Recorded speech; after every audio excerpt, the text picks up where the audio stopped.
Hola, muy buenas tardes. El día de hoy les voy a hablar acerca de la maternidad subrogada en México, vacíos normativos y derechos humanos. ¿Qué analizaremos? El contexto jurídico de la maternidad subrogada en México, vacíos normativos existentes, impacto en derechos humanos. Para comenzar, inicio conceptualizando qué es maternidad subrogada. Este es un contrato o acuerdo de voluntades entre dos o más personas mediante el cual una mujer llamada mujer gestante presta su cuerpo para llevar un embarazo y este se logra mediante técnicas de reproducción humana asistida.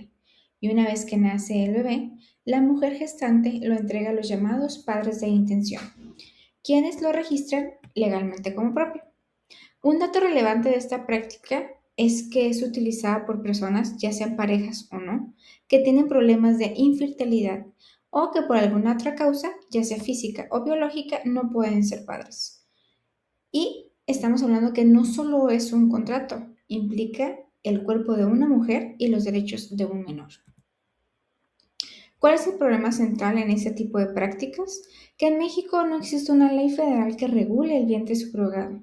Solo dos estados lo contemplan en su legislación, los cuales son Sinaloa y Tabasco. Ello no significa que la práctica no se realice en los demás estados.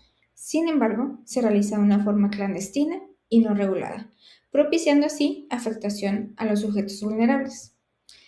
Esta práctica no desaparece, sin embargo, se realiza sin regulación en las demás entidades federativas. ¿Quiénes son los afectados por esta falta de regulación en el Estado mexicano? Pues los niños que nacen de esta práctica de maternidad subrogada y obviamente las mujeres gestantes. ¿Qué se vulnera? Cuando estamos hablando de niños, lo que se vulnera es su falta de certeza en filiación e identidad. ¿Cómo sucede esto? Pues cuando los padres de intención van a registrar al menor en un estado donde no hay regulación, pues se les niega esta inscripción, por lo cual se le afecta ese derecho de identidad. También existe el riesgo de apatrida. ¿Qué significa esto?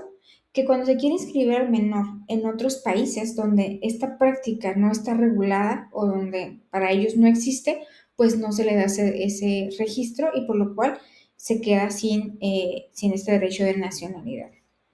Hay también afectación al interés superior del menor por la falta de este derecho de identidad y de nacionalidad y obviamente existe vulneración a otros derechos conexos como lo puede ser el derecho a seguridad social y derecho a una familia. ¿Cuál es la clave aquí? Sin regulación no podemos garantizar derechos básicos, derechos humanos. Ahora bien, ¿qué se vulnera en las mujeres gestantes? Hay limitaciones a su autonomía y toma de decisiones con este tipo de prácticas. ¿Por qué? Porque prácticamente no se les permite decidir cuestiones médicas durante todo el embarazo, previo al embarazo ni posterior al embarazo.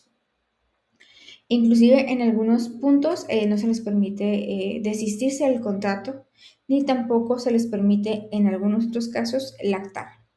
Hay explotación reproductiva y cosificación. ¿Por qué explotación reproductiva? Porque prácticamente el fin que se persigue con este tipo de prácticas es que la mujer geste, por lo cual solamente se le está necesitando para ese fin, por lo cual también la cosificamos. ¿Qué significa esto? Que la reducimos a un objeto. ¿Cuál es el objeto específico? Pues esta parte de explotación reproductiva para poder entregar posteriormente a un menor. También se vulnera la cuestión de la parte psicológica y por ende existe también una violencia obstétrica. ¿Cuándo sucede esto? Cuando las mujeres gestantes no se les permite irse por un parto normal, sino que se les impone un parto por cesárea. ¿Quién toma esta determinación? El médico y los contratantes. ¿Por qué se hace? Porque garantiza el producto final, que es al ningún riesgo para el menor. ¿Por qué violencia psicológica? Porque también estas mujeres no tienen apoyo en cuestión de gastos de terapia, el cual se requiere para poder afrontar esta parte de apego que se tiene hacia ese menor que se tuvo 9 meses y ellas requieren terapia psicológica previa, durante el proceso de gestación y posterior a la gestación. Y un punto más relevante y alarmante de este tipo de prácticas es que el consentimiento que otorgan las mujeres gestantes no siempre es libre e informado. ¿Cuál es la relevancia en México? Bueno, en México no existe una ley que regule de manera unificada la maternidad subrogada o vientre subrogado. Hay un vacío legal general, el cual persiste en una inseguridad jurídica para quienes utilizan esta práctica para lograr ser padres, que normalmente se les llama contratantes o comitentes. Recordemos que puede ser una sola persona o pareja de sexo indistinto. Y obviamente como consecuencia de este vacío general en toda la República, pues hay una vulneración de derechos humanos. ¿A qué grupos? Ya lo mencionamos, niños y mujeres gestantes. Y pues bueno, por consiguiente, a no existir una relación específica en México, se considera que este país es un paraíso reproductivo para algunos estados. Y lo que fomenta esto es que varios países vienen a México a utilizar mujeres gestantes mexicanas porque es más barato, porque la legislación es más flexible o simplemente no hay legislación, por lo cual impera el principio, que es a continuación, lo que no está prohibido, pues evidentemente está permitido. Recordemos que esto nada más aplica para particulares. Ahora, ¿cuál es la situación actual de la regulación? Ya se mencionó que Sinaloa y Tabasco regulan la práctica de maternidad subrogada, pero lo hacen de forma distinta. ¿De qué manera es distinto? Pues obviamente, para empezar, lo hablan de una conceptualización muy diferente. Para Sinaloa tiene un término y para Tabasco tiene otro término. Los requisitos que pide Sinaloa y Tabasco para la mujer gestante también son distintos. Adicional a esto, el seguimiento que puede existir de esta práctica, pues en ambos es nulo, pero sí existen requisitos de que tiene que tener la mujer gestante y pues requisitos para la inscripción del menor, que es lo que también se pretende garantizar. Un punto relevante es que no existe una legislación nacional uniforme. ¿Qué significa esto? Pues que los demás estados del territorio de la República simplemente hacen caso omiso a la regulación o algunos, como Querétaro y San Luis Potosí, prohíben esta práctica de manera explícita en su legislación. Resultado de todo esto, pues hay una incertidumbre jurídica. ¿Para quién es esta incertidumbre jurídica? Pues para los niños que nacen de esta práctica y para mujeres gestantes. Que no exista legislación no significa que la práctica no exista. La práctica existe. Sin embargo, existe en una situación de vulneración, porque no es regulación, y existe adicional en una situación de desprotección y pues evidentemente de afectación de derechos humanos. Existe en una clandestinidad en todos los demás estados. Ahora, la duda o pregunta general sería, ¿la prohibición resuelve realmente el problema? Si se prohibiera la práctica de la maternidad subrogada, ¿ya no habría problema? Y aquí es donde viene la parte de que estados como Querétaro y San Luis Potosí prohíben dicha práctica y está expresamente establecida en su legislación que queda prohibida. ¿Cuál es la consecuencia de que esos estados lo prohíban? No quiere decir que el fenómeno desaparece o la práctica desaparece. Quiere decir que subsiste, existe, pero existe en una situación de clandestinidad, por lo cual vulnera más aún que si la práctica estuviera regulada. Por lo cual es importante que exista una legislación uniforme. Conclusión principal de este tema, la maternidad subrogada en México genera una doble vulnerabilidad. Como ya mencioné, esta vulnerabilidad se da respecto a los niños y mujeres gestantes. Hay 3 puntos específicos respecto a los niños que se vulneran. Derecho a la identidad genética y por consiguiente el interés superior del menor, el principio. Ahora, ¿cómo se vulnera la identidad?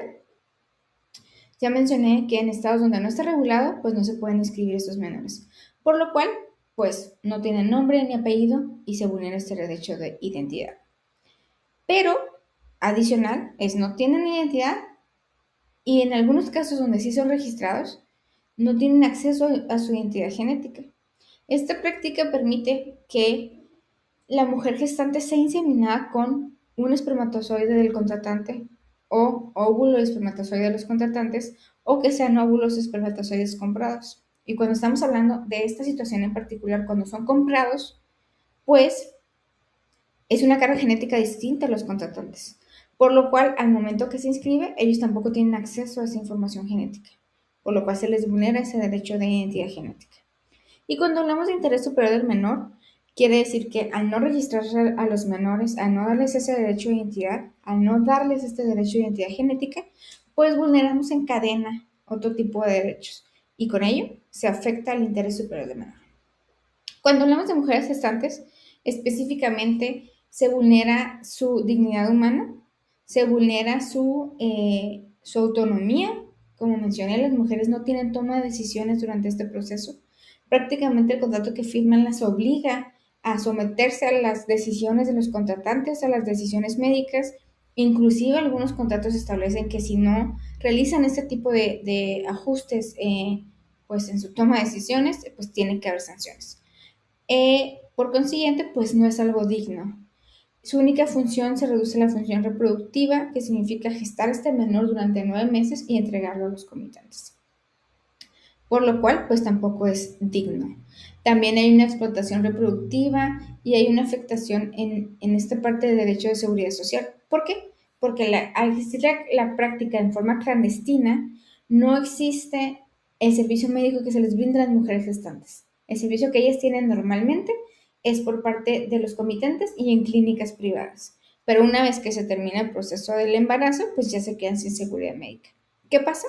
Pues que puede haber consecuencias futuras producto principalmente de este tipo de embarazo, vaya, y no tienen atención médica ni psicológica. Por lo cual todo en cadena vulnera la dignidad humana. Ahora bien, ¿cuál es el dilema jurídico? ¿Prohibir, permitir o regular? Lo cierto es que la falta de regulación deja en indefensión a quienes deberían de ser más protegidos, mujeres y niños. La regulación debe centrarse en derechos humanos y agregaría en autonomía para la mujer gestante y toma de decisiones. Por lo tanto, la omisión legislativa en materia de maternidad subrogada no es un vacío pasivo, sino una forma de producción de desigualdad y vulneración de derechos humanos. Por mi parte es todo. Agradezco muchísimo el tiempo a esta presentación. Saludos.